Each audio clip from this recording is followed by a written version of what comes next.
Crouch. Bind. Set. Joe presents The House of Rugby, powered by Vodafone. Seánie, they've let us loose on the new series of House of Rugby, powered by Vodafone. The headmistress is away. Let the carnage begin. Great to be back, and we're in studio. So it's a lot different than the Zooms we've been doing. I can actually see your beautiful face in person. And we have a very special guest with us tonight, the finalist of the Premiership, a coach in the finalist of the Premiership, Adam Jones. Thanks for having me, boys. Good to see you, pal. Yeah. I haven't seen you for a long time now, are you? No, a long time. No, you've seen me. Oh, yeah, we beat you the other day. That's right, yeah. Talk about the weekend, though, mate. What a comeback. How proud are you, the boys there, eh? Unbelievable. I honestly, I don't think I've been involved in a game like it. I think, speaking to DC after the game, saying, I've never felt like I, because it's different as a player, isn't it? It's like you can influence the game as a coach. You're just kind of like hoping, and but I've never been involved in something like it. It's ridiculous. 28 points down, trying to keep it under 50, and then all of it, next thing you know, Doma scores, and you just see the confidence in the change rooms, and then the slowly we build it up, and yeah, and you can see them kind of falling off a bit then. So it was good. Loved the whole emotion afterwards out of coaches. Yeah, It's nice to see it. It's nice to see it in rugby still. It's hard, but it's hard being up there.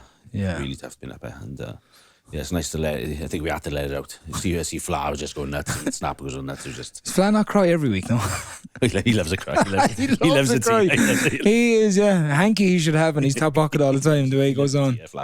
Yeah. But what was said at half time? I mean, obviously, you got the try just before half time, gives you a sort of foothold, but at that point, you were unbelievable second half. Yeah, there was no, I don't think there was any inspirational sort of speeches or anything like that. I was just, I think that, the boys spoke, we came in, could give a bit of detail around our areas and stuff, but we needed to start fast second half, and we did, and then you can just see the confidence building. You know what the Quins boys are like. As soon as they get on the roll, a tough bunch to stop, especially when, it was scoring first phase tries as well, which is amazing from us as well. So, there was no sort of, bollocking half time or, Churchillian speeches. It was all quite calm. Everyone's a bit shell shocked.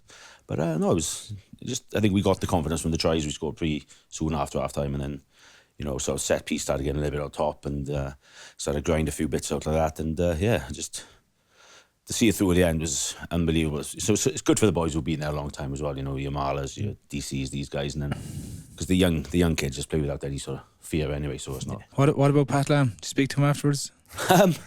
He was good as goal. He came over, shook a hand, and said, "Best of luck. Go and win it now." I think it's 2 years in the bounce they've lost now, isn't it? I think in the semis, and there's a lot of resources being put behind that team, and there is. But they were a good side, and as you saw the first 25 minutes, they were ridiculous, and you realise when you're watching like the Piataus or Radras and these guys, it's they're savage, class players, different world. We'll have another few players back in the Prem next year as well. Bomb with Alex, you got promoted again. Well done. Yeah. I didn't have much of a part to play. I think I played 3.5 games, but no, it's great to be back. I think 2 big test games for you, there were. Yeah, well, look, that first week, the boys were unbelievable. To go to their ground, their fans, on our back, and to win 60-0 was an unbelievable performance from. Was there much niggle from the fans and the players? It was from the crowd. Was it? Yeah, the real vendetta against Sean Maitland for some reason. There's a group of 6 Aussies who were flying into on the wing every time he'd have a run. They're like, "Oh, you butchered another try," like, flying to him. And then second half, they went to the other corner just to give him more stick. So he was taking a bit, but they were quite quiet in that first leg. Yeah. There'd been a bit of niggle, according to the boys, in the first 2 games we played in the Trail Finals Cup. Yeah, I find it funny the teams that kind of take a hiding like that as well are still yappy. I don't know what their belief is or whatever, but I don't know why teams yap if they're coming up against the Saris, for instance, who have all these quality players in it. But it's just the way it is, I think. Now I think if you realise you're not going to beat the team who've got like Farrell and George and Villapola, Lions players. You've got to unsettle them somehow. I think you've got to do something, but. Maybe 60 points off the first leg, it was just. It's a little bit. Wind it down a bit. Goodie, the big question I suppose everyone wants to know is, what outfit did you wear afterwards to the after party? It was full kit again? No, not full kit. No, a bit more restrained. But no, I just went in. We'd organised a team sort of day in caddies and golfers and everything like that. So I was just in some pretty terrible golf gear. You were a golfer, obviously. I was a golfer. Yeah, we had the Happy Gilmore caddy was out there in full uniform, and no, it was a good day. I mean, I've only just got my voice back today. It's been a few good days. I seen Big Billy's Instagram story. He was cheersing to a pint of lager in the middle of Ealing somewhere on his own. He didn't look like to have anyone around him. But yeah, I think it's sometimes, when you get to the end of a social or something and you sort of look around and you're always getting Ubers to go to the next joint and you're sort of left on your own. Sometimes you're like, oh, what's happened here? But Billy was in Ealing. He was in Ealing somewhere. He wasn't Ealing at the ground like, on the door, like with the trophy. It wasn't quite like that. We'd started up in sort of Hammersmith on by the river and just sort of made our way towards Paddington, and maybe he'd taken a detour. I don't know. I saw Kelly's fancy dress with the eyebrows bit. So he was. So a few of the caddies put names on the back and everything. But anyways, what about you, mate? You've been to Jersey, made a few quid, made some mates as well. Yeah, went to Jersey, met a few new friends, seen my brother and his family, watched the Lions boys training. I was there potholing them like a fan. It was actually quite strange to be actually at a Lions training session and not be involved in it. All right. Yeah. Well done. Thank you. But it actually, the realisation comes to you that you're actually, I don't want to be out there with them. It looked way too tough. Lads looked absolutely massive. Yeah. As well, like I was looking at even Ronan Kelleher, the Leinster hooker, when he was walking by me on the sideline. I was like, my God, he's an absolute unit. Do you know who you were? He kind of did, but he barely nodded at me. So left the last impression on Leinster boys. I have to say, I thought you were the leader over there. Yeah. The rest of the lads come over. The rest of the Irish lads come over. My generation. He hadn't heard you sing "Shallow" then. Nah, he hadn't. Not yet. He hadn't seen me with my top off yet either. So and that's a plus probably for him. Any catch up with Gats, or just to give him a warning that you still got it. Maybe if something goes wrong in South Africa, you're available. You bagged him, didn't you, after the last tour? I didn't bag him. Didn't you? It wasn't like that at all. Hold on, Bomb. You're worse than the media at the time. They really drew that out. But no, it was an interesting week. I didn't see Gats. He was too busy probably to come over and talk to me. But it was actually quite cool looking at the way the Lions might try and play and stuff, which was quite interesting. There's a few lads on fire. I thought Dan Bigger was absolutely class in training. Some of the Scottish lads were really, really going really well. Lads that I suppose that people wouldn't really know about, but they were really sharp in training. Murray was very good. Anthony Watson, incredible. So he was in training. Very good. His feet and stuff. Was Al running the show or? Al was running the show. He came over to me afterwards. Gave me a bit of a fist pump, but he was the same old Al, running to everything, leading from the front. Keen as mustard. So it was good. The weather was terrible for the boys. I think they've had 2 good days at the start. Yesterday was a good day-ish, and then today they've left. So it was it's an interesting place, Jersey, and I think there's talk of them going back there now after the tour, because they were meant to go to Gibraltar to isolate, but I think they're going back to Jersey now to isolate. Fair play. Just because it's a better bubble, it's easier to have a massive new complex there. Yeah, that's right. They call Strive, which is just recently built. I had a walk around it yesterday. It's a class facility too with Astro, and the Jersey Reds rugby club is like running things like clockwork. So I think a lot more teams probably will end up going over there to train over the coming years. So it's been it's a good experience. I did hear a rumour though that you were up for the coaching job at Jersey. Not true. You weren't going out there put your CV on the desk. Not that I know of yet. Anyway. Yeah. But, get in contact if they want after next year. I'd be happy to play a coach or just coach. Well, after 35, 36, I'd probably play a coach at that level. What would you coach? Attack. I coach the attack. Yeah, and pick himself up, fly off. Anything is possible.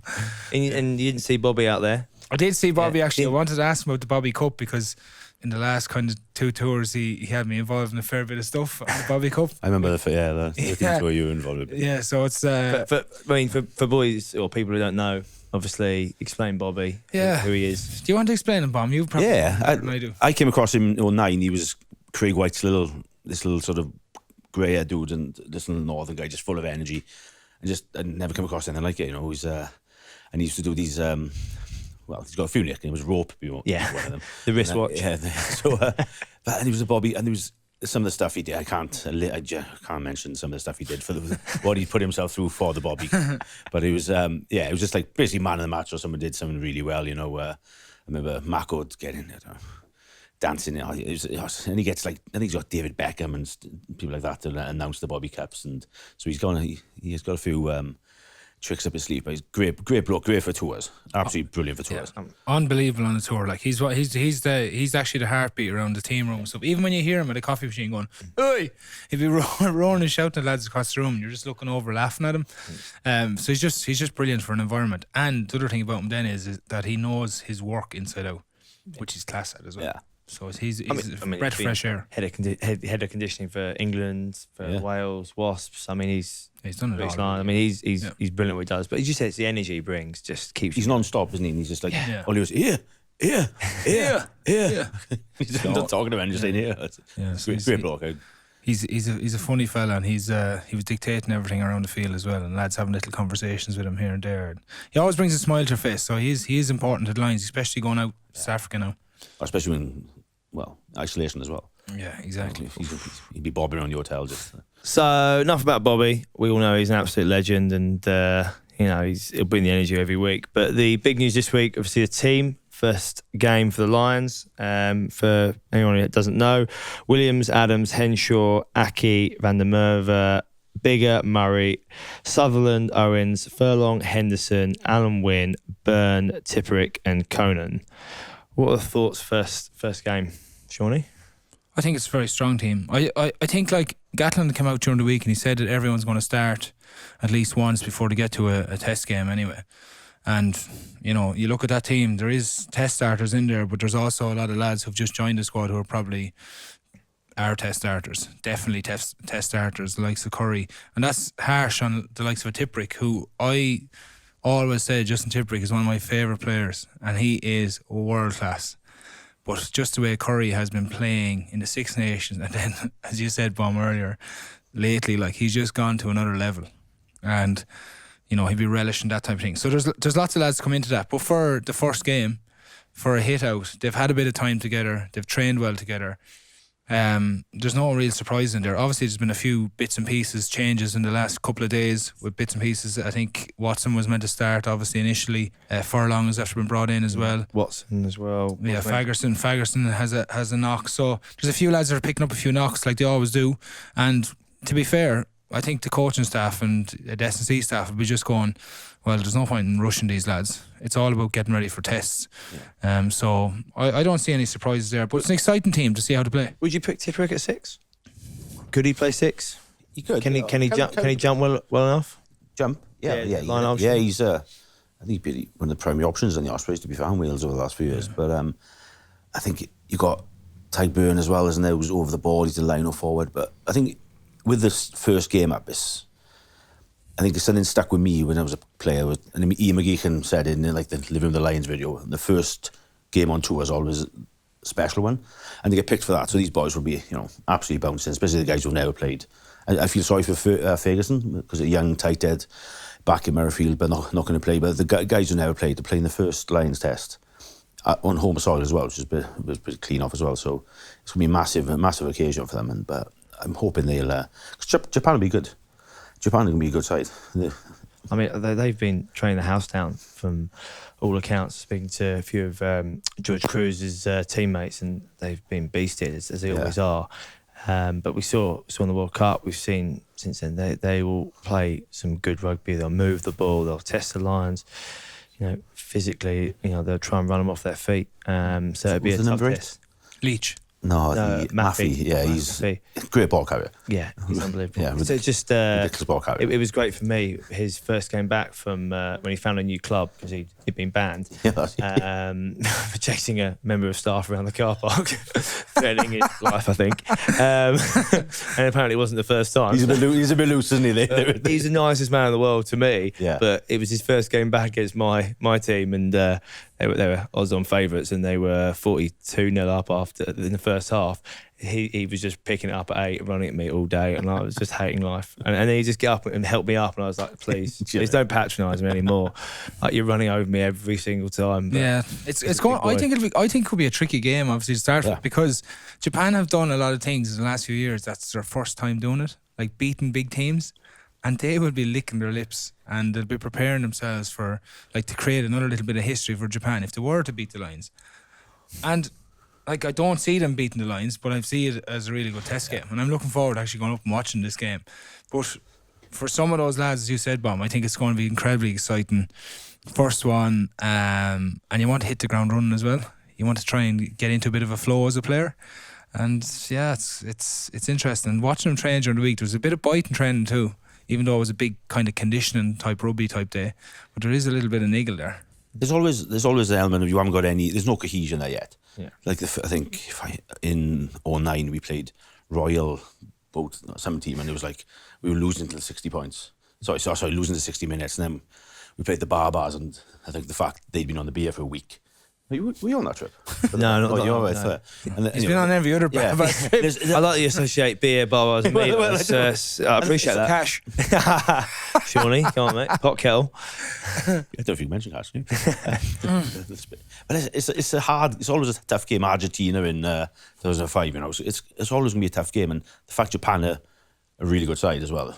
I think the Lions will win, but I think it's going to be a lot closer than you'd imagine. No, I think I'm going to be really tight. Yeah. I think the Japanese will come because they'll be so come drilled out, when yeah. they saw this. I think Chopping lads all over the place. they're the low chop. They're the best very chop good at it. actors in the world. I think it used to be the Argentinians. Now the Japanese have taken over from them. But I guess you'd assume that the Lions would be too strong set piece wise, a bit like South Africa in the World Cup. But as you say, it's that cohesion. Like, how do you? Japan's scrum is good. Like if the Lions get on top of the maul, yeah. But you see the Japanese scrum in the World Cup. It was. I think they went over the top of Scotland a few times, didn't they? I think. Well, they went over Ireland. Yeah, I knew. Yeah, I didn't want to say that, but you know, and they're so technically good, and it's like that. And so the scrum is going to be a massive factor in the game. If the Lions get dominance there, then it'll be a bit easier. But it's going to be tough. Yeah, they could scrum. And Bomb, talk to us about like the mindset of the first game. There's less warm up games than ever before. Gatland's going to be watching every single minute. And you don't want to obviously try too hard, overplay your hand, but you want to make a good impression. What's it like on that first game? I found both really difficult. I was like the two I went on. I was lucky to play in the first game. The first one is in high altitude in South Africa, which is never ideal. And for running around just trying to catch your breath for the first 50 minutes and you get subbed, so you kind of think you didn't play particularly well. But then the Barbarians game was so hot. I think if you remember, the humidity was horrendous. It was like 35 degrees. 35 degrees, 92% humidity. And we're just like we were late on the bus. The traffic was bad, and yeah, as I said, they're lucky they would have been on the beer for a week. Otherwise, it would have been a much more competitive game. But I think the hard thing for these boys is there isn't that many games. So you're going to have to go balls out straight away to show Gats, show Townsend, show Tandy, show Muckers, what you're worth. And so it's almost like, what's the street fight analogy? You can't ease into a street fight. They've just got to go flat out straight away and just leave it all out there. And just, if you get picked, you get picked. And if you don't, then, you keep working until you do get picked. Yeah, I think on that point as well, lads who are carrying knocks now, for instance, who've, let's say, picked up a knock this week, or be a head knock or whatever it may be, they actually don't have that much time to get themselves right again, which is going to be difficult because I haven't played the first game on the last two tours because I was rehabbing, and I probably missed the first two, if not three, and then gone into it. Like, that won't happen on this tour. No. That will not happen. Or if it does happen, you probably aren't in with a shout of that first test unless you come out and you destroy the whole field and play unbelievably well. So that is going to be a factor in it. And I hope nobody within the squad right now gets something that keeps them out for a couple of weeks, because it effectively is their chance of the first test anyway over and done with, because the squad is so competitive and training. And when you look at it, actually, that's what I meant earlier about actually don't want to be there. I wouldn't want to be there now as a player. It would be too tough. And I openly admit that, the way they were training, you're like, Jesus, these boys are flying. They're big, they're strong, there's competition is fierce, there's a bit of niggle. So it's going to be really, really, as Bomb said, hit the ground running, or you're going to be left behind within the team, I think. Gats would be one of the coaches I've come across who was so big on how well you train as well. to pick on people on how well they train. A lot of coaches say it, especially at club level. You train really well, so you play, but the superstar is going to get picked 9 times out of 10. But Gats, I think he'd be one of the guys I've seen as a coach who's just, if you train well, he'll pick you. And if you don't train well, he'll drop you as well. So he's not afraid to make those sort of calls as well. Is there a lot of, say, full-on training or like actual contact training where people can, if you're a physical player like a Courtney Law or something, can you showcase that in traiing? Or is it, because we barely do any contact training at Saris, and I know. Remember that collision corridor? Yeah, we had. The 2 ones that stick with my mind is the minute drill, and then you have the offload drill, which we weren't actually allowed to offload in. It was called the offload. Yes, so you've got like three defenders. You basically got 6 against, and you've got to kind of get through them and score in the end. It's like, but like I remember doing a drill, and I think we got through once, a few offloads. Sean Edwards going nuts. What are you offloading? Well, that's the offload drill, Sean. Take contact here. So it's not the offload drill, but it was. So there'll be, I'd imagine, be little blocks when they're not. That's what they done the other day. They done that collision corridor again. So that was, they had, rather than have 3 defenders, they had 2, 2 and 2, and it was like 4 attackers, and you just like get in. There was some big hits going in as well. So you only do it for a couple of minutes, but that's it. That's the contact element of it. But I do remember the real narrow one we done in 2017, probably the second week we were there, or third week maybe, that I was back training, and I got some shock to the system because it literally was like a 5-meter channel with 2 defenders in it, and you've only 3 against 2. You're just like banging into bodies.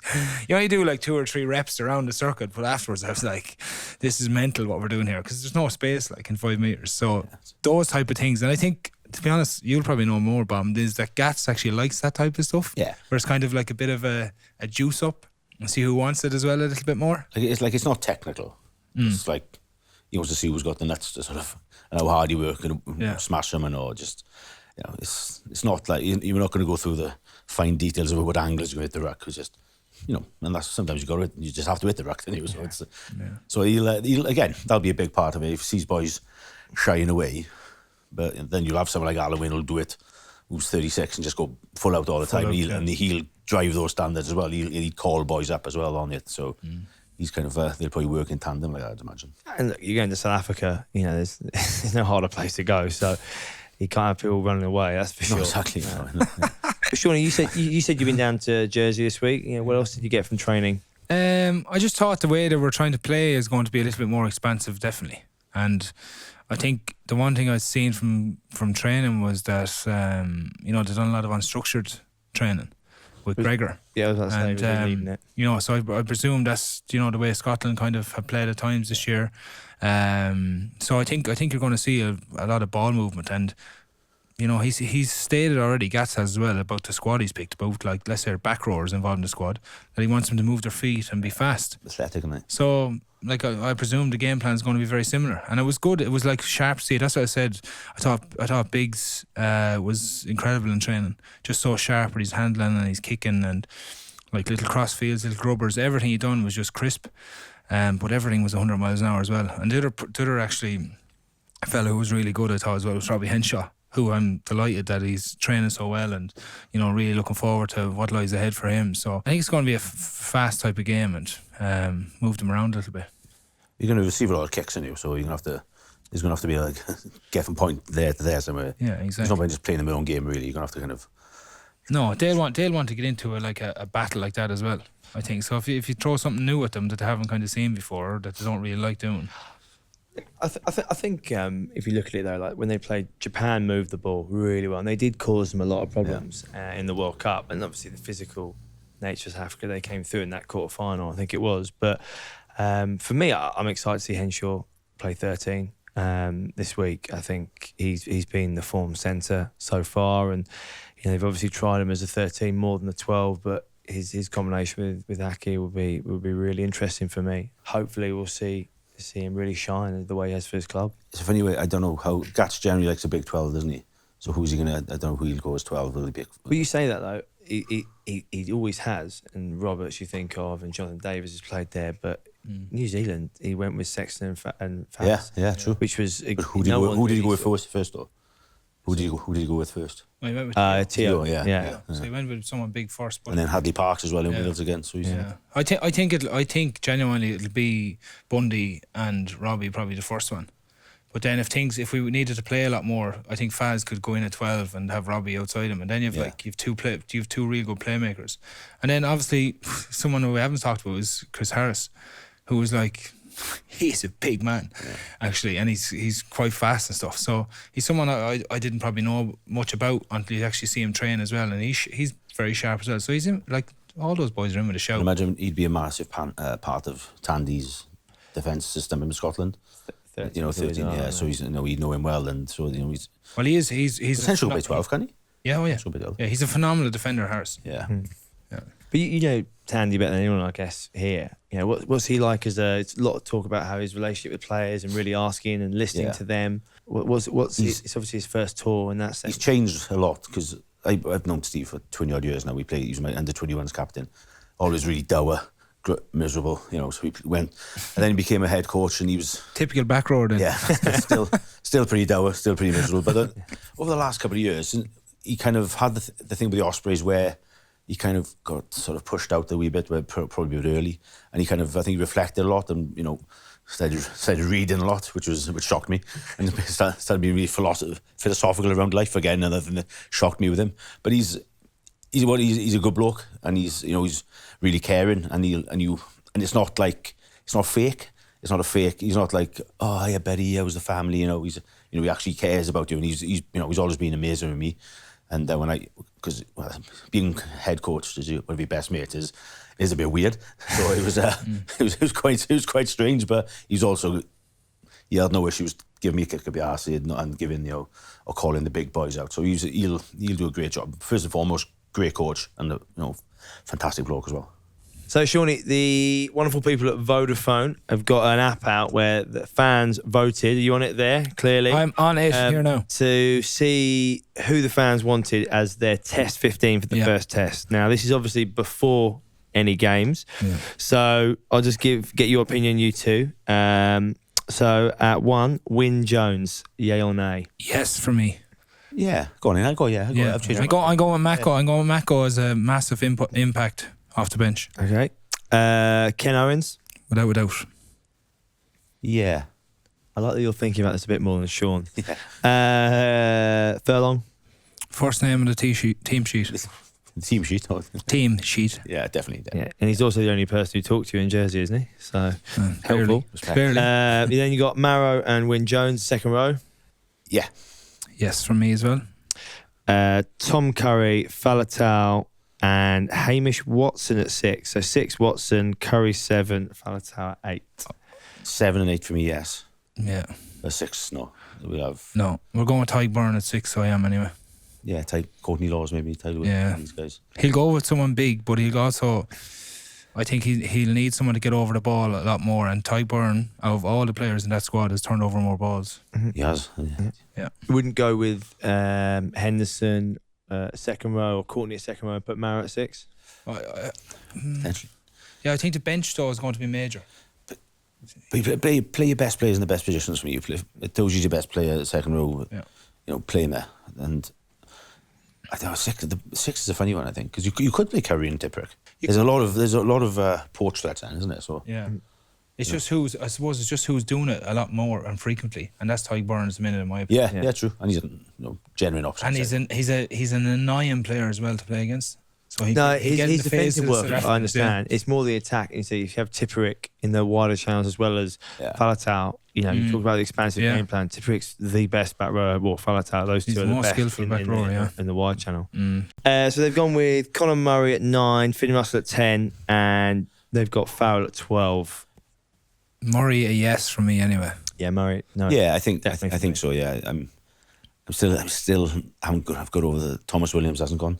I'm annoyed with that, but Murray, for me, Dan Bigger for me. Yeah, Dan Bigger as well. Biggs is more of a Gats type of player than Finn Russell. I know Finn Russell's got a class magic, but it's going to be different type of atmosphere, isn't it? It's not like a Six Nations game. Lions in South Africa is just. The intensity's different level, so so someone like Biggs who's been there, done it, will probably relish it. Same as Faz, to be fair. Faz will be exactly the same. Yeah. Yeah, I worry about Russell in that he hasn't goal kicked for club or country properly for a long time, and he's not playing. He's not in the defence arena or the racing arena where it's a bit different. He gets at altitude again, up in Peter Joburg. I'm flying at you all the time. And I also think that if you've got Finn at 10, I think you need to have just strike runners off him everywhere. But yeah, so who are your centres then? They've gone with Farrell and Henshaw, 12-13. Yeah, I could see that happening. I think Henshaw's a shoe-in, either 12 or 13, personally. Faz, for his leadership, could be involved, but I said, Gats does like a big 12, so... But, Henshaw could do that role, couldn't he? Yeah, he could. Well. I do think it'll probably be Bundy. I think he'll go with Bundy just because he's big and physical for the first one, and Robbie. But... Yeah, if they wanted to, it depends on what they're trying to do, I suppose. First off, like Faz is incredible in that 12 shirt as well and has been. But Robbie, for me, is definitely, whether he starts in 12 or 13, he's a starter in the centre. The way he's been playing and, the way he goes about his business. And then back three, interesting, pure speed here. You've got Lewis Rees-Zammit, Anthony Watson and Stuart Hogg at fullback. My take on that is...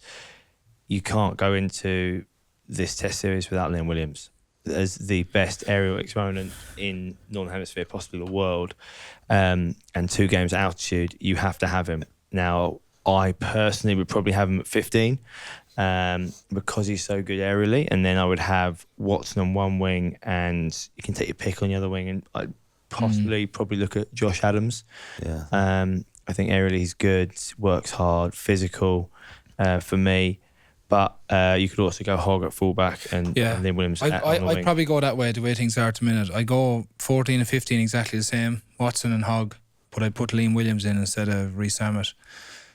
Just in the arena that they're going into as well. Liam Williams is one of the hardest players I've ever come across in my life. He is like, I know he's not the biggest man in the world, but he runs into you. It's like hitting a girder. Honestly, he knocked me out in the last Wales game I played in. And I was like, fired myself at him. And I was like, what did I just hit there? Like, phenomenal. So he's phenomenal, so he is. But again, you talk about his aerial threat. His skill set is phenomenal too. Yeah.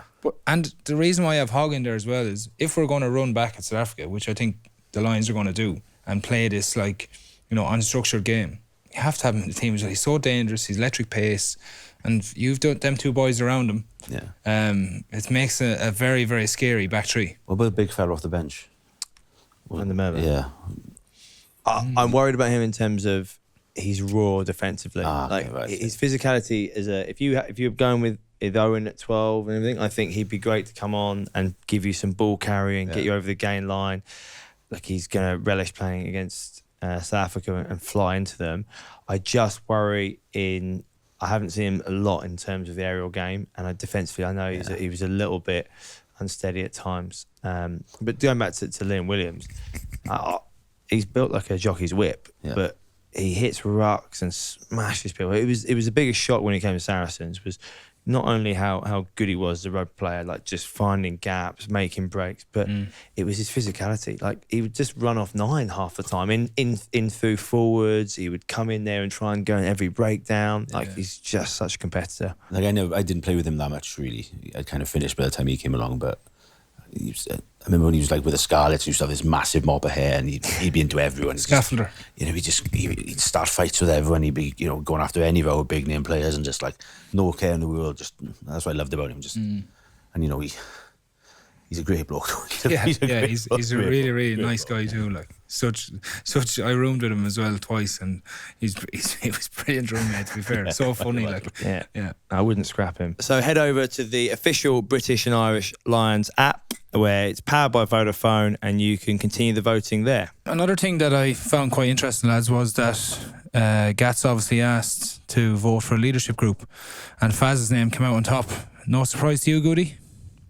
Well, look, I think it's interesting that Gats even put that out to the media. He's obviously pretty clever in terms of how he uses the media, and he's probably aware that there's a few people who've questioned Owen being on the tour, or should it be Sexton, or is he playing well enough? He's been playing the Championship, but it doesn't surprise me. I think he's held by huge respect from his own teammates at the club and country, and I guess you guys playing against him, you hear how vocal he is and constantly leading the team, and with his communication and how he leads with his actions. I think what he brings that people probably don't see is in the training week, his just level of pushing standards, the way he drives everything, how he always wants to win. He'll make sure that people, won't allow for poor attitude, discipline, lazy, not working, not being competitive every single session. He just won't have it, and you need people like that because there's no off switch with him, whether training or in the game, and. It's good that he's appreciated by everyone, but I'm sure there's a lot of people who are respected by the rest of the team. I was lucky enough to watch England train a couple of years ago, and I couldn't get over him. Like I remember when I played with him in 13. He was like a young kid. He was like 21, and I wouldn't say he was shy because he was still quite like vocal, but he was good. But he was really respectful, and he kind of. He wasn't happy to be there, but he was just a nice kid, and he played well, and he was a tough boy and all that type of stuff. But I watched him in the training session with England like 2 years, and he was unbelievable. Like exactly what you said, just whoever it was messed up or was ill-disciplined, like straight into them, like no, just eyeballing them. Even some of the the tough forwards in the England pack at the moment is some of the slightly looser ones as well. And he'd be eyeballing them and just like telling off, and they wouldn't react to him. He's held in like so much esteem there. They wouldn't say anything to him. They were wrong. So sometimes players these days get a bit, but they're in that. Faz just told them, and I was taken aback by how dominant a personality he was. Really. Yeah, he's that type of a character. Like because when he says something to you and it's said in that kind of a way, or that you're after messing up, you take heed to him straight away, and what the quality and the standards he brings. And you talk about other leaders. You talk about Alan Wynne. If Alan Wynne says something to you, you take notice straight away. If Johnny Sexton says something to you, or even if Maro says something to you, even though he could look at his own discipline now himself, going into this tour, but when these boys talk and they give you messages, because they're not yapping all the time, they're not trying to deliver loads of messages, but when they talk and they give you a message, you need to process it, and you need to shut up and get on with it, and not be like, as you say, I've often had lads go, well, this happened or that happened. It's not the point. You give away a penalty, you're ill-disciplined there. And the same goes for me. I've had the O'Connells and these boys as well do it to me, and you get these stare downs, and I think Faz gives you that as well. I remember him, even like if you're not running the right line, or you don't have the right shape in attack, he just says, what are you doing? And it's the way he looks at you, you feel so small that you want to get it right for him the next time. And he brings people with him. He brings everyone to another standard. And that's what I think. That's why I think everyone has such respect for him. As well as there's so many other lads within this squad who I think will become leaders. Like you've international captains right through it. So it's I think like Alan Wynne is going to have a lot of help within this squad, within that leadership role that he has. And Faz is definitely top of the list for him. Yeah, I think you two. It's good to hear from you guys because you don't play with him every week. But he'll be so vocal on this tour, and regardless of if he starts, who's on the bench or not, he'll constantly be pushing every single person. Sometimes he does it because he wants the reaction because people are being lethargic in training, and he wants to get them to try it harder. Sometimes it's just that's not good enough. But understand that is what he's learnt so much over the last 5 years or so, and becoming England captain has been very good for him. And again, the media criticism he's had, I think Gats was quite right to put that out there and say, well, you can say what you want, but he's respected massively by his peers. Gats is pretty clever, like that. He'll take a bit of pressure in that way. But when we played you boys in Allianz Park when there was no crowd, it was all you could hear was him and Itoje. It was so loud, it was unbelievable. It was just like, you could swear there was only two people on the field, and it was just non-stop for the 80 minutes, So it's just, he'll drag boys with him, and he's also an outstanding player as well. Yeah. So, he's a brilliant player, and, he's done the business for like 10 years now, so he's got that level, that respect in the world of rugby as well, isn't he? Yeah. And if it comes to, like, there's a kick on the line, the harder the game is, the more he'll turn up and play even better. But anyways, predictions, Bomb, this weekend, mate. Oh, Lions or Quins? Lions? Quins playing. Quins. First team first. No, No, we're in a good place. It was a tough one the weekend against Bristol, but no, we've. How much are you going to win by, mate? We're not going there making them numbers. So We're backing you. We're going We're to backing you. win. You're gonna win. Yeah, we're going to beat them. Good celebration. Were you getting with the players or just coaches? No, I'll try to get in the mix. Yeah. I won't, not as social media as you did when you won the. I didn't post anything. Big question. Are we invited if you win? Not COVID, isn't it? Good answer. We'll join the bubble if you want. We'll take the PCR test straight away. Seánie and Quins this weekend. Prediction? Yeah, I think if Quins have discipline this weekend, it's going to be a major factor in it. And then if they just keep playing the style of game that they've been so dangerous with all year, I think they will cause an awful amount of problems for Exeter. Just don't give them access into your own half, and keep the ball for long periods of time against them. They crack. It's a hard thing to do because they're so organised. But if anyone can do it, and if anyone can score in a few minutes, we've seen it in a lot of games this year. And in fairness to Quins, they've turned a massive corner. They are very, very dangerous and can go from anywhere. Yeah. I think two things you said there. Firstly, discipline. If you don't let Exeter into your 22, you've got. It is tough, and set piece battle is everything, but your scrum is unbelievable. What's your prediction? We'll get to it, mate. I'm just giving 2 facts. And secondly, if you can play at the tempo you play at, Danny Tap going. If you can move them quickly, get them, going backwards, you've got a chance. If you slow it down, then you don't really want. So exactly what I said. No, I said that speed. I added that, my friend. I gave a bit of detail. You just keep saying the word discipline. It's your word of the week. What does discipline mean? Yeah. It means everything. Yeah, there we are. Very good. I think it'll be a tough game, but Quins will come home with the Marcus Smith try late on. Oh, So, nice one. Nice my one. prediction. I question these predictions if I wasn't you now. Well, you're not taking me to the bookies because we're not allowed to. Exactly. Just pick you. And Lions, Seánie? I'd say Lions to win, but very, very good and tight game. And it'll be a tough day at the office for all involved because it's the first game. But Lions to win, but by a score.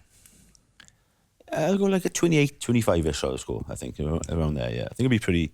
Yeah, I think it'll be a good game, but I think it'll be quite. Yeah, the Lions just pull ahead towards the end. Yeah, I agree. I can't really add much to that, but I think Japan will be in front at half time, and then the Lions will come through at the end. Nice. So yeah, the Lions will win by 8 points for me. Well, that is it from the House of Rugby, powered by Vodafone this week. On Sunday, we're back with Jack Willis and Sculpt Brits, our Bok on the ground. Cheers, Bomb. Cheers, Sean. Goodie. Cheers, boys. Cheers, boys. You've been watching the House of Rugby, powered by Vodafone.